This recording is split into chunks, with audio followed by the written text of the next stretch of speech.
So I'm Ryan, this is Sam, and this is Clinical Simulations as a framework for delivering human facts education to FY1 doctors. Several high-profile recent events have demonstrated that patient harm has occurred due to a breakdown in human factors and communication. In addition, several high-reliability industries such as aviation, nuclear, energy sectors routinely train their personnel in human factors. This is yet to be taken up across the board in medical specialties.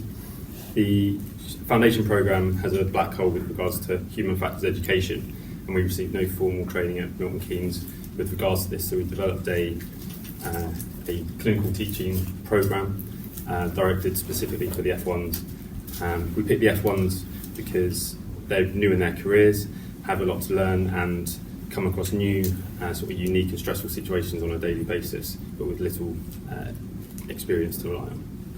So we wanted these simulations to be not focused around kind of acute medicine and sort of the acute medical skills that FY1s need. We wanted the human factors theory to be sort of at the forefront of the design. So we did an introductory lecture of the relevant human factors theory, so communication, bandwidth, situational awareness were the three main areas we focused on.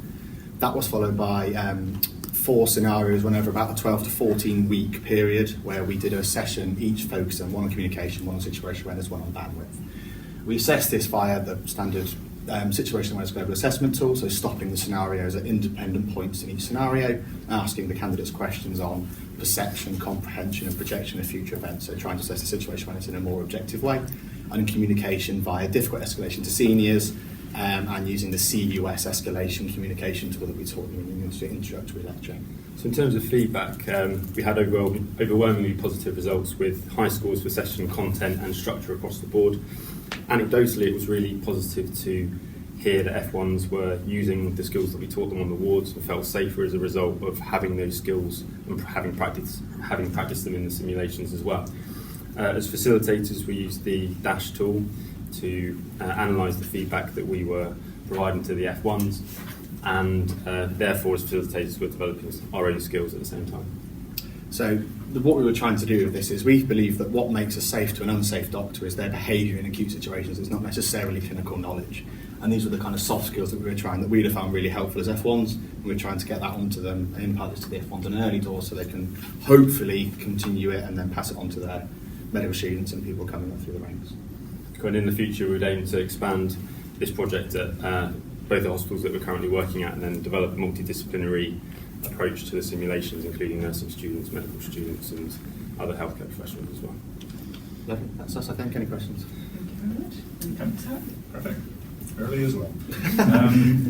Okay, again, we'll give everyone 2 minutes to ask any questions.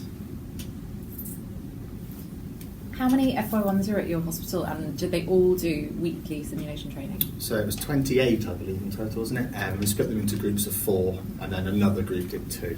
And so we just kind of rotated it through, because obviously some people are on call or on night, so can't make it every week. So we just built an extra 2 weeks as a contingency so we could fit them all in.